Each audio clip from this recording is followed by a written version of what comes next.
ஏ hi, இன்னைக்கு வீடியோவில் நம்ம என்ன பார்க்க போகிறோம்னா அழகான ஒரு க்ரௌன் பஃப் எப்படி பண்ணுறதுங்கிறது தான் பார்க்க போகிறோம். அதுக்கு முதல்ல ஹேர் ப்ரிப்பரேஷன் பண்ணிக்கணும். ஹேர் ப்ரிப்பரேஷன் பற்றின வீடியோ உங்களுக்கு டிஸ்கிரிப்ஷனில் கொடுத்துருக்கேன், பார்த்துக்கோங்க. அதுக்கு முதல்ல ஃப்ரண்ட் எலிவேஷனுக்கு தேவையான ஹேர் எடுத்து கிளிப் பண்ணிக்கிட்டு பேக்கில் இருக்கிற ஹேரை ரெண்டாக டிவைட் பண்ண போகிறோம். அது எப்படின்னா காதுக்கு மேலே 2 ஃபிங்கர் ஸ்பேஸ் விட்டு மீதி இருக்கிற முடியை மேலே கிளிப் பண்ணிக்க போகிறோம். அந்த முடியில் தான் இன்றைக்கி க்ரௌன் பஃப் பண்ண போகிறோம்.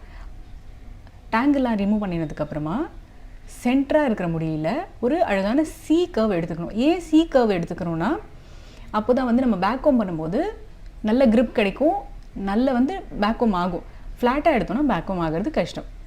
ஸோ சி செக்ஷன் எடுத்து 90 டிகிரி அப்வர்ட்ஸ் தூக்கி பிடிச்சிட்டு ஹேர் டஸ்டிங் பவுடர் இன்றைக்கி போடுறேன். ஏன் ஹேர் டஸ்டிங் பவுடர் போடுறோன்னா ஹேர் டஸ்டிங் பவுடர் போடும்போது ஸ்கேல்பில் ஆயில் இருந்ததுன்னா அந்த ஆயிலை ரெடியூஸ் பண்ணும். அதே மாதிரி வால்யூம் நல்லா லிஃப்ட் பண்ணி கொடுக்கும், நல்ல க்ரிப்பாக இருக்கும் பேக்கோம் பண்ணுறதுக்கு. அதுக்காக ஹேர் டஸ்டிங் பவுடர் நான் ஸ்கேல்பில் போட்டுக்கிறேன். ஸ்கேல்ப்லேருந்து 1 இன்ச் அளவுக்கு நான் வந்து ஸ்ப்ரெட் பண்ணிக்கிறேன். ஸ்ப்ரெட் பண்ணினதுக்கப்புறமா பேக்கோம் நல்லா பண்ணிக்கிறேன். பண்ண முடிய செட் பண்ணுறதுக்கு மீடியம் ஹோல் ஸ்ப்ரே அடிச்சுக்கிறேன். அடித்து ஃப்ளை ஹேரெல்லாம் செட் பண்ணி எனக்கு தேவையான அளவுக்கு ஸ்ப்ரெட் பண்ணி வச்சுக்கிறேன். இதே மாதிரி ரைட்டு லெஃப்ட்டு என்டையர் அந்த க்ரௌன் பார்ட் எடுத்துருந்தோம் இல்லையா, அது ஃபுல்லாக இதே ப்ரொசீஜரை ரிப்பீட் பண்ண போகிறேன். பேக்கோம் பண்ண ஹேர் எல்லாத்தையும் ஒன்றா எடுத்து ஓசிஸோட ஷைன் ஸ்ப்ரே அடித்து செட் பண்ணிக்கிறேன். ஷைன் ஸ்ப்ரே அடிக்கிறதோட பெனிஃபிட் என்னென்னா ஃப்ளை ஹேர்ஸு பேபி ஹேர்ஸ் எல்லாமே வந்து கண்ட்ரோல்டாக நம்மக்கிட்ட வரும். அதனால ஸ்டிக்கியாக இருக்கா ஸ்ப்ரே, ஜென்ரல் ஸ்ப்ரே அடிக்கும் போது இருக்கிற ஸ்டிக்கினஸ் இருக்காது, ஷைனிங்காக இருக்கும். இப்போ டீசிங் கோம் வச்சு எல்லாமே செட் பண்ணிக்கிறேன். இந்த ஹேர் ஸ்டைலுக்கு வீடியோவில் யூஸ் பண்ணியிருக்க எல்லா ப்ராடக்ட்டும் உங்களுக்கு டிஸ்கிரிப்ஷனில் கீழே கொடுக்குறேன், பார்த்துக்கோங்க. இப்போது மீடியம் ஹோல் ஸ்ப்ரே அடித்து செட் பண்ணிக்கிறேன். இது பஃப் வந்து கலையாமல் இருக்கிறதுக்கு நமக்கு நல்ல ஒரு grip கொடுக்கும்.